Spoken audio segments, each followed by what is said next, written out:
because now I'm investigating who's at the very top, who really rules the world, and I discovered it's a very, very interesting history of ancient Iranian tribes, the original Zoroastrians, and the First World Persian Empire that has controlled the world for the last 5,000 years.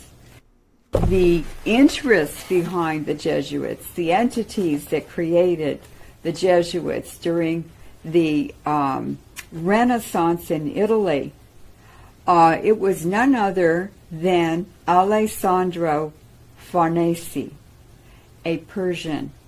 From ancient Persia, his family came through Cappadocia in eastern Turkey, eventually to Italy, and they founded the first 10 Etruscan cities in Italy.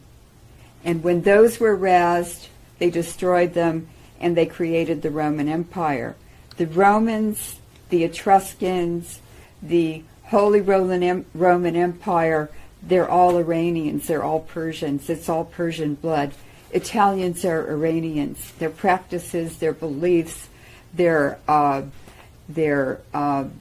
food, their clothing attire.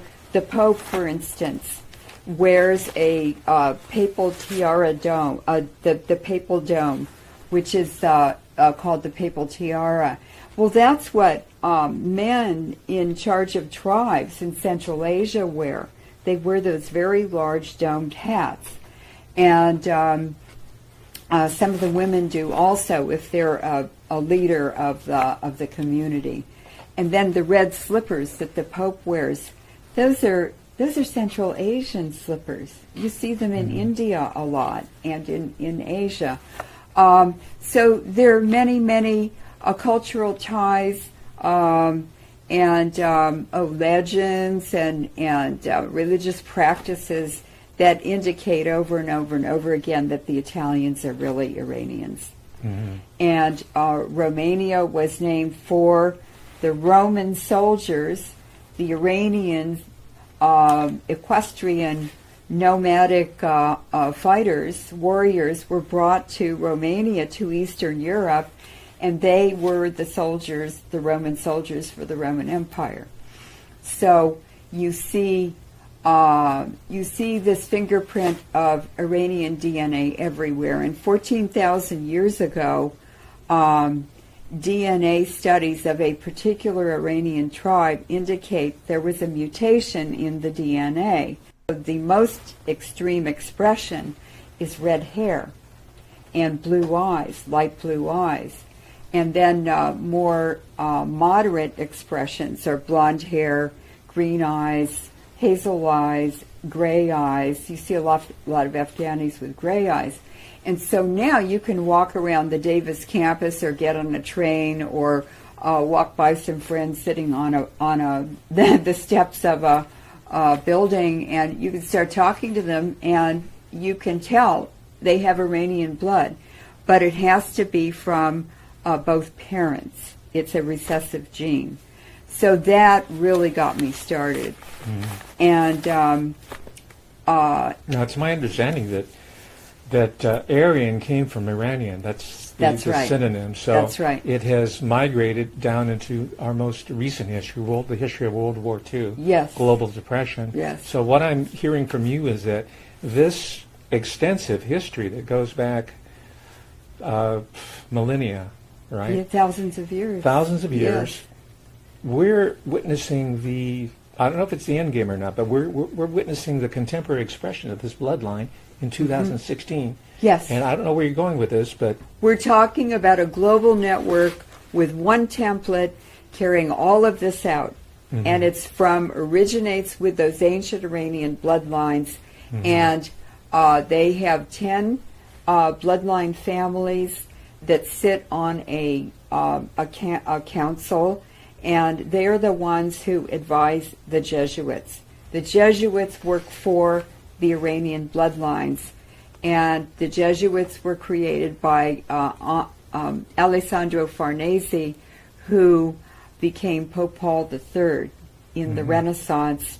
Ladies and gentlemen, this is not a game. This is not an academic exercise, either for Loren or for myself. No. I am in their house. I am working in the belly of the beast. I have suffered, and I'm not going to talk about it too much today, the repercussions of asking certain questions about my own workplace, which is I'm entitled to do as a citizen, as a sovereign human being, as an academic, as an American. I'm entitled to do that, and I will exercise those rights to the best of my ability. But it takes research such as this, cutting-edge research such as this, that will provide us the intellectual, the historical, the analytical framework to understand what we are facing.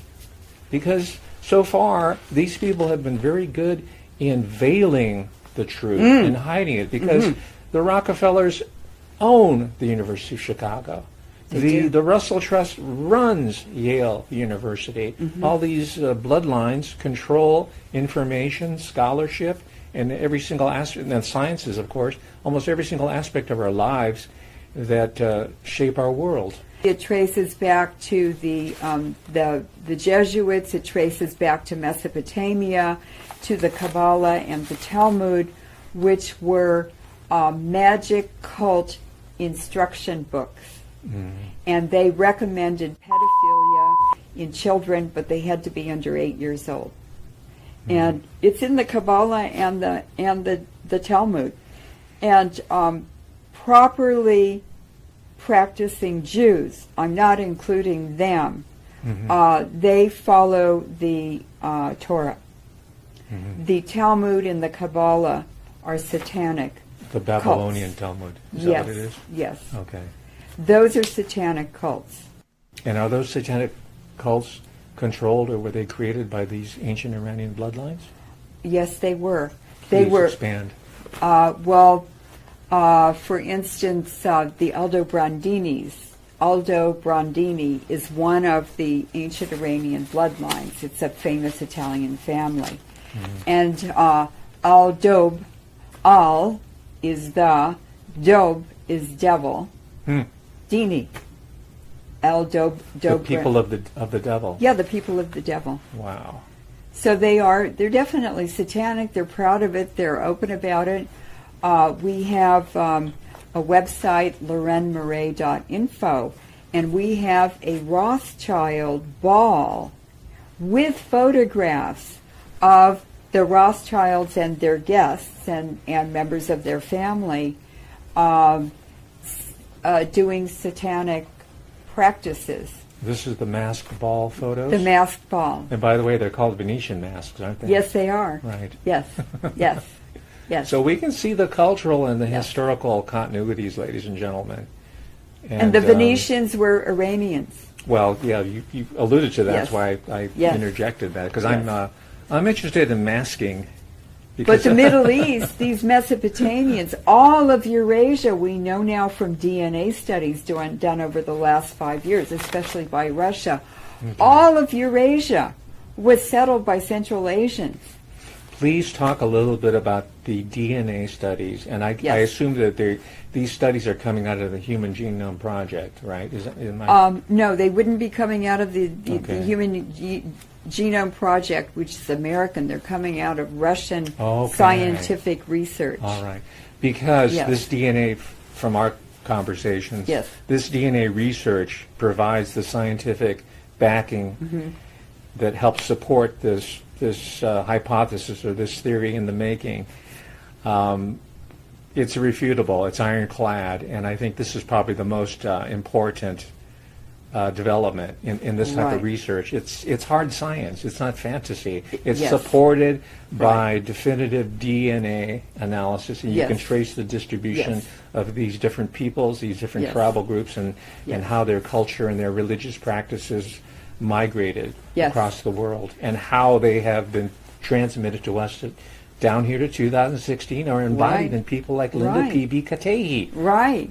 Please. And so these ancient Iranian tribes moved into Europe and the Middle East. So the Basques are ancient Iranian bloodlines. Is there a DNA? Yes, from the report? DNA. Okay. Yes.